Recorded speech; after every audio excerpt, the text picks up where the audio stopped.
El Grimorio, con el maestro Eric Soham.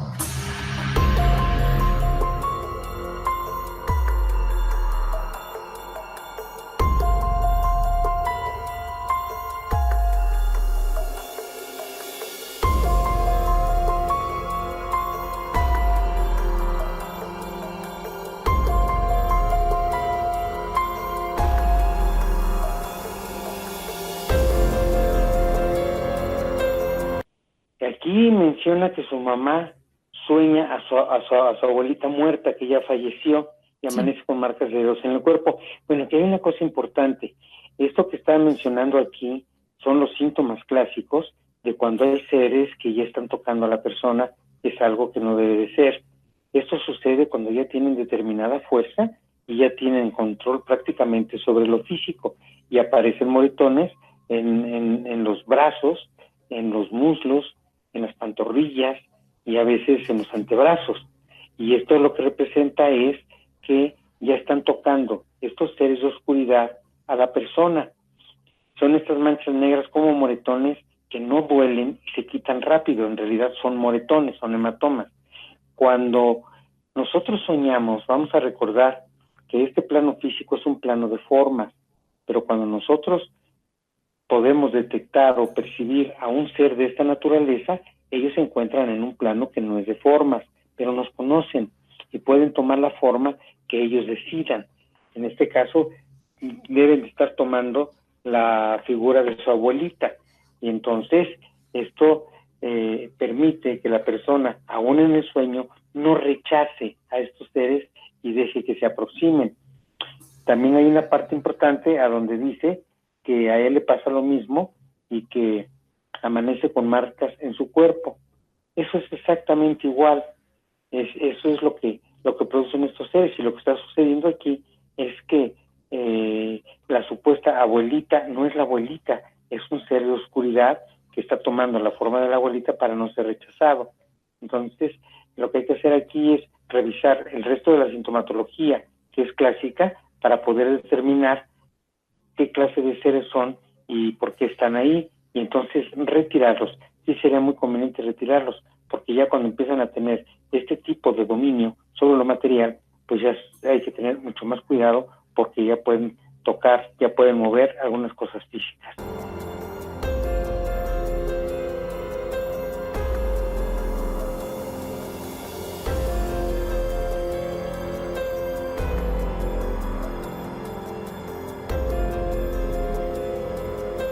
Hay muchas formas de comunicación del plano espiritual con este plano físico. Uno de ellos, por supuesto, es el ruido del agua, pero no necesariamente. Hay ocasiones, esto hemos tenido ya muchos casos en el programa y yo en el consultorio, de personas que están en su casa, por ejemplo, están solos y de repente oyen la voz de alguien, una voz con una tesitura conocida como si fuera su papá o fuera su mamá, que le llaman por su nombre.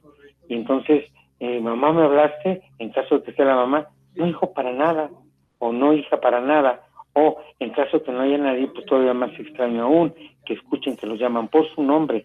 Por ejemplo, si alguna persona se llama, no sé, Pedro, y está en su casa solo, y de repente oye, Pedro, o como un llamado Pedro, entonces escuchan la tesitura de la voz de alguno de sus familiares y piensan que ya llegó, checan y no hay absolutamente nadie. Entonces, esto que comento es algo muy similar a lo que sucede cuando se están lavando los trastes o cuando se está bañando. El ruido del agua puede producir que estos seres se aproximen con mayor facilidad, y estos seres lo que hacen es pues a través de determinados sonidos producir otros. Entonces esto es la presencia también de seres de bajo astral en el entorno, y yo aconsejaría exactamente lo mismo. Si esto ya les está molestando, entonces hay que ver la sintomatología general, y de acuerdo con ello, ya hemos comentado muchas veces, podrían buscar a una persona que tenga pues la facilidad, el conocimiento de poder trabajar con esos seres de astral y retirarlos. Eso sería lo más recomendable, y lo que sucede, por lo que estoy yendo de ese llanto, pues son esos sonidos que esos seres producen.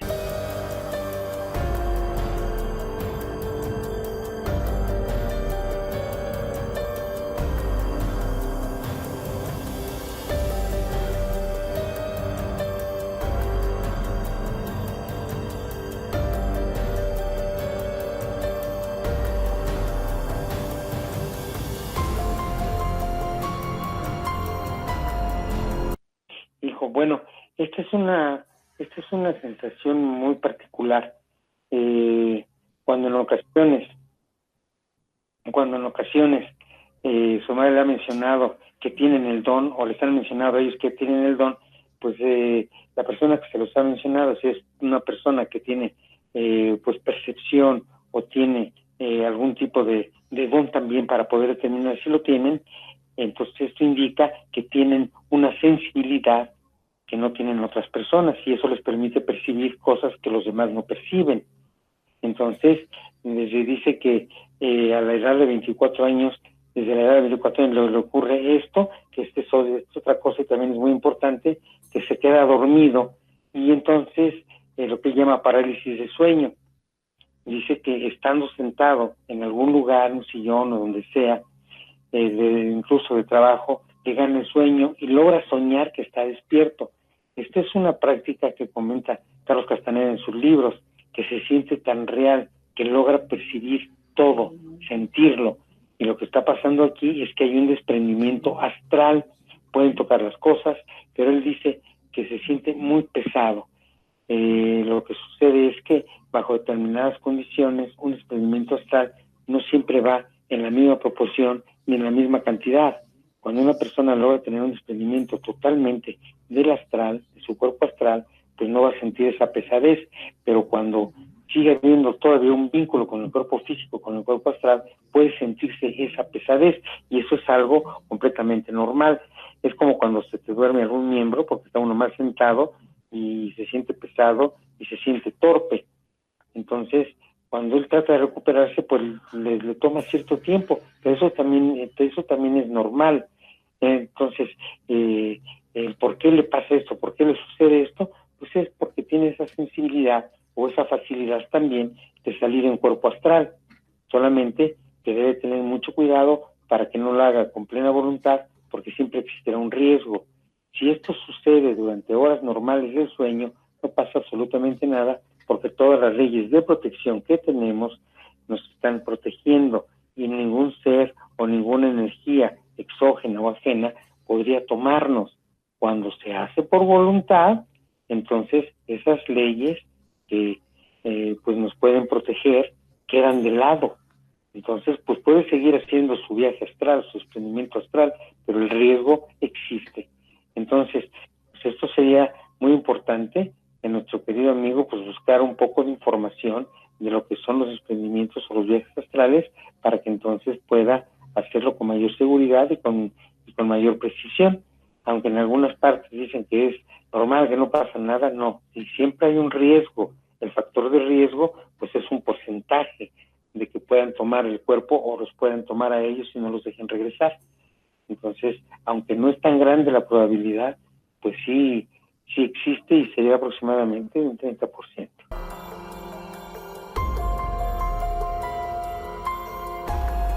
Aquí la respuesta sería, para cualquier probabilidad de la dirección de la pregunta, es cuando se observan colores o se ven colores en algo, o se observan que son colores de una tonalidad no muy fuerte, que son brillantes, que son muy vivos, eso es bueno. Si esto empieza a convertirse del otro lado, empiezan a ser colores que son más fuertes, más densos, entonces, y tienen cierta oscuridad en el entorno, eso sería malo, pero esto lo determina la clase de brillantez o la clase de colores que esté observando. Y si son colores claros, si son colores brillantes, es bueno. Si no lo es, debe tener mucho cuidado.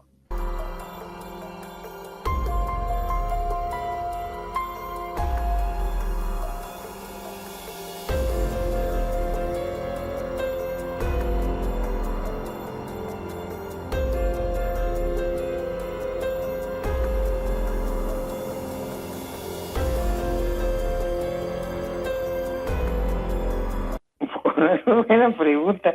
Bueno, eso depende mucho. Hay un factor muy importante que es lo que une a las almas, no a los espíritus, sino a las almas, que es el amor o el odio. Cuando una pareja se ama realmente y uno de ellos fallece, es la posibilidad de que en la siguiente, que es evidentemente es otra alma de su grupo de almas que todos tenemos, entonces se van a encontrar, ya sea que haya mucho amor o mucho odio. Cuando es mediano, cuando no hay ni de un lado ni del otro, pues las posibilidades de que se encuentren también existen, pero son menos probables y son más lejanas.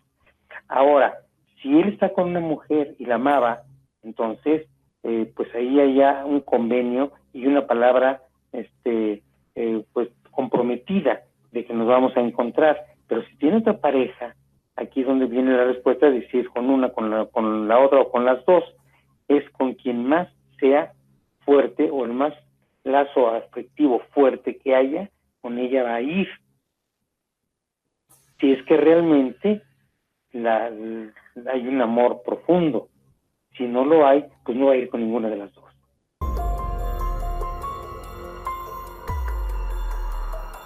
Vamos a recordar que todo en la creación es dual. La creación está fundamentada en una dualidad.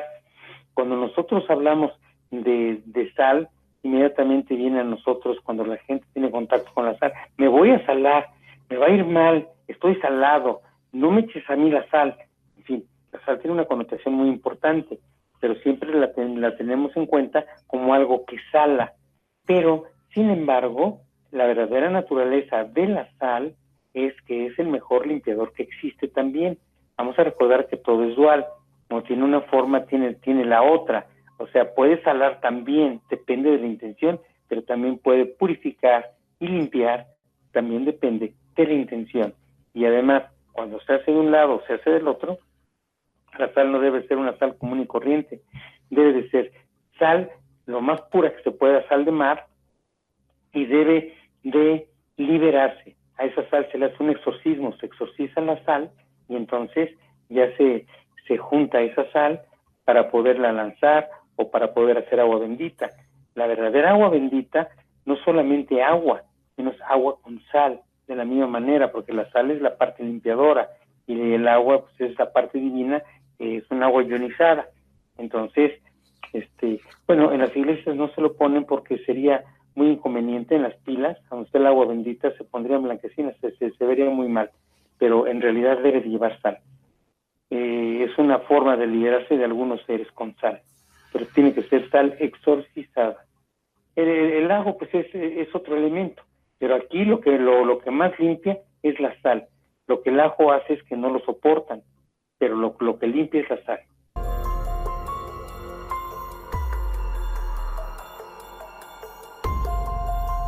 Bueno, son los números cabalísticos. La cabala establece esto perfectamente. Hay personas que tienen determinadas características. No todos somos iguales. Nosotros, aunque aparentemente somos iguales, somos individuales, somos individuos precisamente por esa individualidad y esa pues estructura única que tenemos todos. Cuando recurre mucho un número es porque esa persona tiene cierta afinidad con ese número. Nosotros lo vemos solamente como un número, pero al final del cuento es una vibración, y esa vibración de ese número, que es empática con la vibración de alguna persona, siempre va a atraer esa energía que le es empática, y evidentemente va a coincidir pues con los números.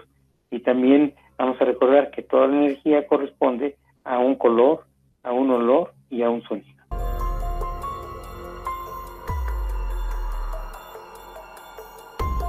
Bueno, la conciencia no está en el cuerpo humano, la conciencia está en la parte espiritual. ¿Qué tanta conciencia puede tener una persona? Es eso que almacena en su propio sistema, que le permite saber por nivel de conciencia el porqué de las cosas, de determinadas cosas. Y esto va entre más evolución tenga, pues puede percibir más, y entre menos evolución tenga puede percibir menos. Pero así es como funciona esto, dependiendo.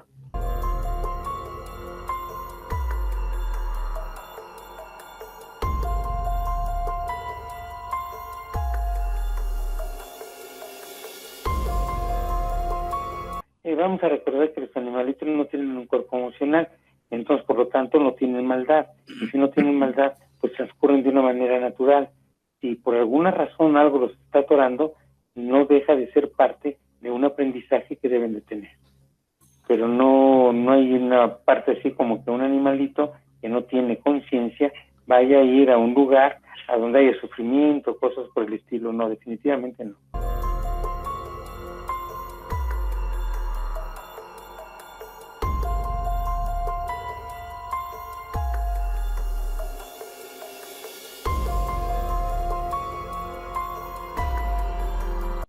Sí, efectivamente. Esto puede ser y estar asociado con la famosa subida del muerto.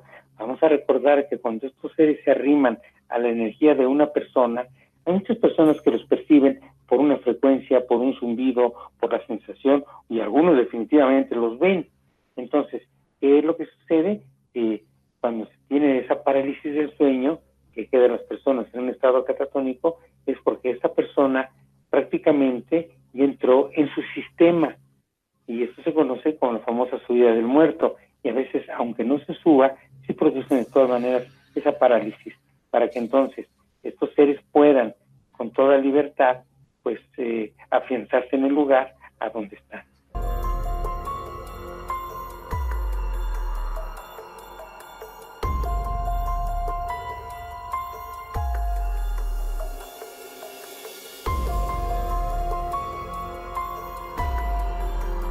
Hace un momento comenté a Carlos Castaneda. Carlos Castaneda es un antropólogo que conoce a un chamán en México, a Juan Matus. Y este Carlos Castaneda pues escribe varios libros de todas sus experiencias y los aprendizajes que tuvo con Juan Matus, el chamán aquí en México. Y Carlos Castaneda escribe un libro muy interesante que se llama El arte de ensoñar. Entonces él explica ahí qué es el ensueño o qué es ensoñar. Entonces, a grandes rasgos, pues él dice que debe uno estar en un estado propicio, con condiciones propicias, y entonces dormirse, ya con una intención ya predispuesta. Entonces se va a dormir esta persona y va a despertar en el sueño. Y en el sueño va a despertar y se va a volver a dormir. O sea, ya sería un sueño dentro de otro sueño. Entonces debe de despertar nuevamente, percibirse, percibir su cuerpo, percibir todo, y entonces va a dormirse y nuevamente va a despertar. Y dice Carlos Castaneda que a medida que van despertando, van penetrando, o sea, del sueño en el sueño, van penetrando en los niveles elementales de la creación, a donde están las fuerzas más puras, de las cuales pues finalmente procede todo. Entonces, eso es algo que no es malo, definitivamente.